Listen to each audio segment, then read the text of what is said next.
Olá, queridos. Meu nome é Heraldo Gabriel, sou pastor da Assembleia de Deus, do Ministério de Madureira, moro na cidade de Santo Antônio de Pádua, no estado do Rio de Janeiro. E esse é o nosso canal Aos Confins da Terra. É mais um vídeo que o Senhor nos concede. Graças a Deus nós temos vídeos às segundas, quartas e sexta-feira. Mas eu peço a você que ainda não é inscrito no nosso canal, faça a sua inscrição, por gentileza. Assista ao vídeo, caso goste, deixe o like, o joinha, comente com as outras pessoas do seu círculo de amizade, das suas igrejas, do seu trabalho. Acione o sininho para receber os vídeos às segundas, quartas e sexta-feira. E também compartilhe esse vídeo com o maior número de pessoas possíveis, para juntos levarmos a palavra do Senhor aos confins da terra. Estamos falando acerca do Espírito Santo. Depois de termos comentado sobre a divindade do Espírito Santo, vamos falar um pouco hoje sobre os nomes do Espírito Santo. São muitos os nomes dados ao Espírito Santo e que provam a sua divindade. Mas não é possível mencionar todos os nomes para o vídeo não ficar tão extenso. Vamos comentar alguns nomes, tá? E você vai ver claramente que eles são altamente significativos. Primeiro, o Espírito Santo é chamado de Espírito de Deus, em 1 Coríntios 3,16. Se você puder, leia o seguinte, 3,16 de 1 Coríntios, que diz o seguinte: não sabeis vós que sois templo de Deus e que o Espírito de Deus habita em vós? O apóstolo Paulo diz que nós somos templo de Deus e que o Espírito Santo, ou seja, o Espírito de Deus, habita dentro de nós. Significa o seguinte, que ele tem relação íntima com o Pai no que concerne ao nosso bem-estar, tanto espiritual quanto a nossa segurança espiritual.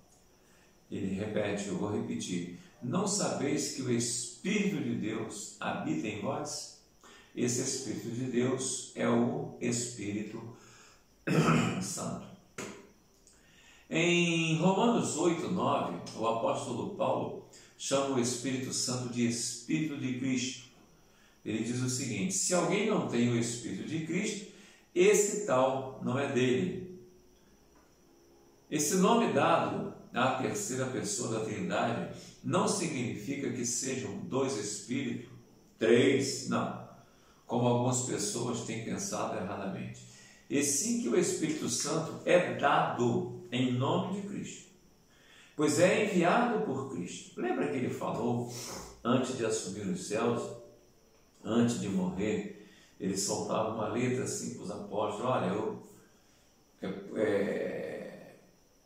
é preciso que o Filho do Homem seja pendurado, é preciso que eu morra, aquela coisa toda. E os discípulos sempre tirando, né? Não sei o que. Ele disse: olha, se eu não for, o Consolador não vem.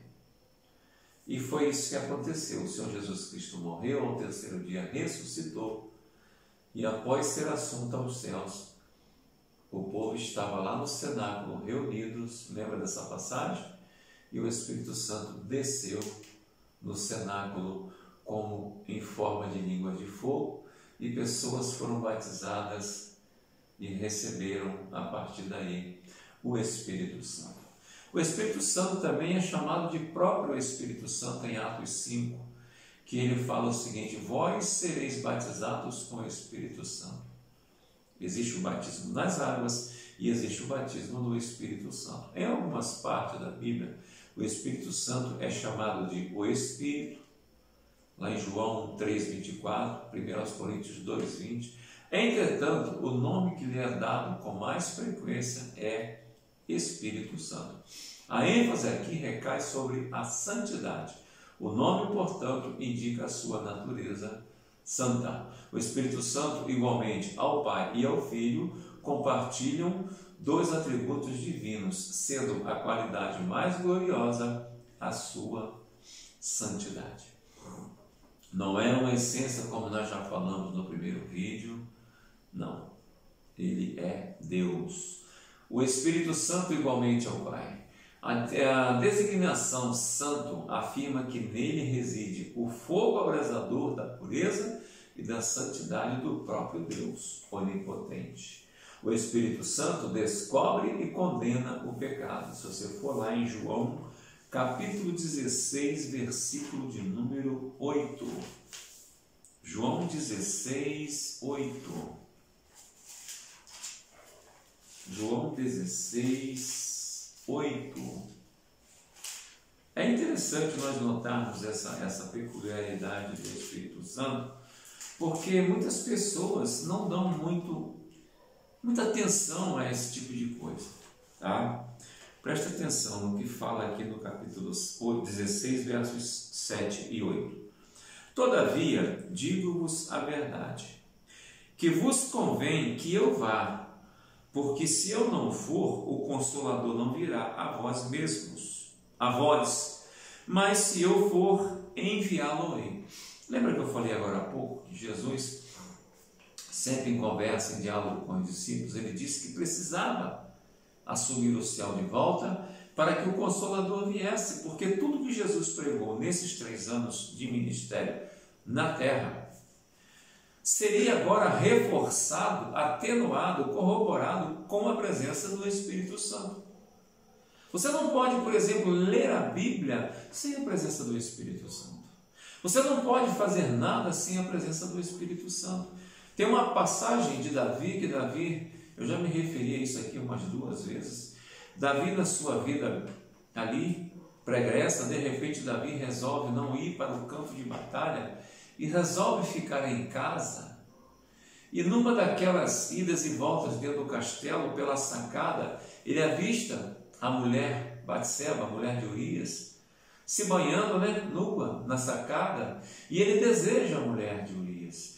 E ele, para conseguir a mulher de Urias, ele fica desesperado e faz de tudo. E o que ele faz? Ele chama Urias dorme no capacho dele, no criado, onde ele pisa na parede do castelo, ali na porta de entrada, para poder atender o rei com a maior presteza, e ele escreve uma carta, e nessa carta ele solicita ao comandante de Urias que coloque Urias na frente de batalha. Para quê? Para que Urias seja morto, porque aí essa mulher seria uma viúva. Mas eu estou falando isso tudo para poder dizer que depois Natã, o profeta, vai até Davi e conversa com Davi e condena o rei Davi. Fala sobre essa passagem, porque Deus confidenciou isso ao profeta. E o rei Davi fica desesperado, corre para a presença de Deus, e a primeira coisa que ele faz é uma oração. Lá no Salmo 51 você vai encontrar isso. Uma oração de arrependimento, e a primeira coisa que ele pede: Senhor, não retires de mim o seu Espírito. Por quê? É o Espírito Santo que convence o homem do pecado, da justiça e do juízo. É o Espírito Santo que transforma a vida do homem. A palavra santifica o homem, mas a palavra, se ela não for acompanhada do Espírito Santo, ela de nada vale. É apenas algo escrito. Tá? Então, pelo poder do Espírito Santo, o crente é habilitado a viver uma vida vitoriosa sobre o pecado. Santidade é, portanto, uma característica distinta do Espírito Santo, porque o Espírito Santo condena, ele descobre e condena o pecado.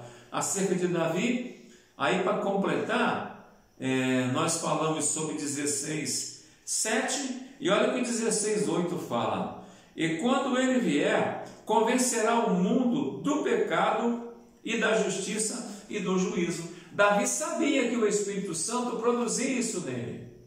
Só que, pastor, mas Davi sabia disso e pecou perante Deus. Pecou, como todos nós pecamos.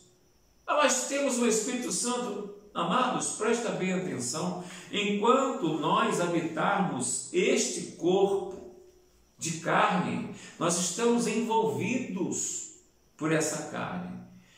O próprio Jesus falou mesmo: o Espírito, na verdade, está pronto, mas a carne é fraca.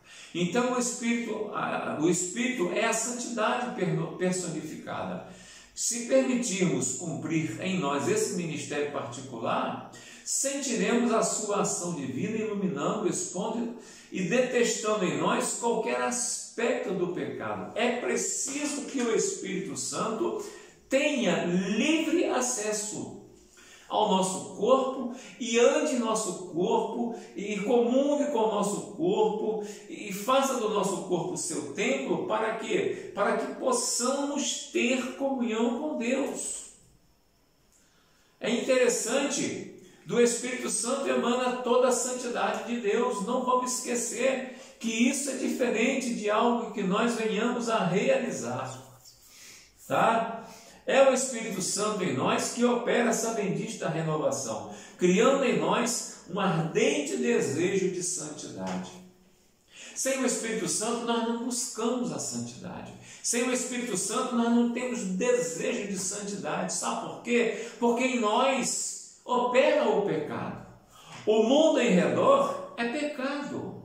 O mundo jaz no maligno. E se o Espírito Santo não tiver acesso à nossa vida espiritual, o nosso dia a dia, nós não vamos querer a santidade, porque a santidade, ela destrói a carne, ela crucifica a carne. E quem provoca essa santidade em nós é a pessoa do Espírito Santo. Ele que nos convence, Ele que fala conosco. Ele não fala na nossa mente, Ele fala no nosso espírito, na nossa alma. E a nossa alma convence-nos, nos ajuda a fugir disso tudo.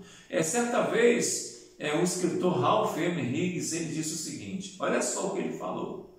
Uma pessoa na vida de outra pessoa é o segredo da verdadeira santidade. E esta pessoa é o Espírito Santo.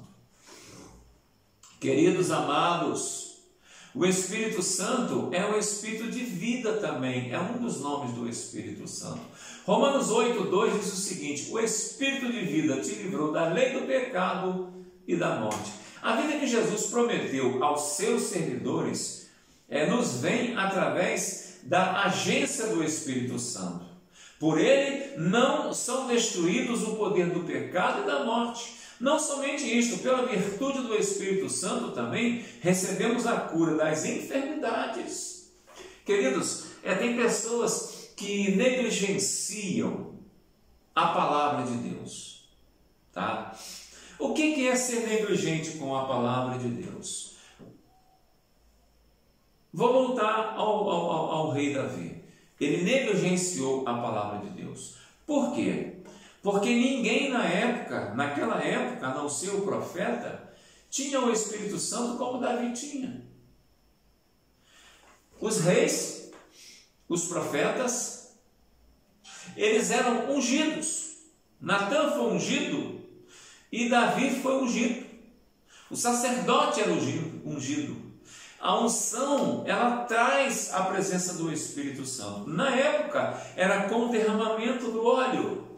Só que depois que Jesus Cristo morreu, ressuscitou, e depois que o Espírito Santo veio sobre toda a carne na terra, cumprindo a palavra de Joel, o Espírito Santo hoje é nos dado na sua totalidade. Agora, cada um de nós recebe o que quer. E é interessante também nós dizermos o seguinte, não existe porção dobrada do Espírito, não existe. O Espírito Santo ele é derramado igualmente sobre todas as pessoas. Claro, todas as pessoas que buscam a Jesus e através de Jesus recebem o seu Espírito, tá? Então, o Espírito Santo ele também atua no momento em que recebemos a cura das nossas enfermidades. E além disso tudo, conforme já falamos agora há pouco, virá um dia quando, assim como o Espírito, tá? Assim como o Espírito de vida levantou da morte o Senhor Jesus, também trará vida aos nossos corpos mortais. Vai chegar esse dia. No dia do arrebatamento, nessa sequência, primeiro os que estão mortos, o Espírito Santo fará com que todos eles sejam levantados com vida, nova vida, corpos transformados, corpos glorificados, tá? E automaticamente, logo depois que os mortos em Cristo receberem essa nova vida, esse novo corpo glorificado, nós, os que estivermos vivos, seremos transformados e juntos subiremos ao encontro do Senhor Jesus. Nós falamos isso nos nossos vídeos acerca de Apocalipse. Então, meus queridos, nós estamos chegando no finalzinho. Eu quero falar apenas sobre o próximo nome do Espírito Santo, mas eu quero dizer a você o seguinte: assim como aconteceu no passado, vai acontecer muito breve quando a igreja for arrebatada. E por último, Romanos 8, 15, 16 e Gálatas 4, 5 e 6, o outro nome do Espírito Santo importante é Espírito de adoção. À semelhança do que fazem muitos cristãos, com justa razão, você também se regozija no fato de ser herdeiro de Deus, o co-herdeiro com Cristo. É interessante sabermos que isto acontecerá pela ação do Espírito Santo. Em Romanos 8,15 ele é chamado de o Espírito de adoção. É mediante o testemunho do Espírito Santo em nossos corações que nós sentimos realmente habilitados como os filhos de Deus, com direito à sua herança. Olha o que diz Romanos 8,16. O próprio Espírito testifica com o nosso Espírito que somos filhos de Deus. Às vezes a pessoa até olha para outra e fala assim: rapaz, esse cara matou, roubou, fez isso, fez aquilo. Mas acontece, meu filho, que ele aceitou Jesus, ele recebeu o Espírito Santo, e o Espírito Santo fala com o Espírito dele que ele é filho de Deus, co-herdeiro com Cristo. O que ele vai dizer? Que é mentira? Que não é? É a verdade. O Espírito Santo faz-nos sentir filhos adotivos, co-herdeiros com Cristo ao reino dos céus. Então, nós não podemos esquecer que o Espírito Santo tem os seus nomes, tem a sua divindade, e é Ele que nos convence do pecado, da justiça e do juízo. Eu creio nessa palavra. Você pode crer?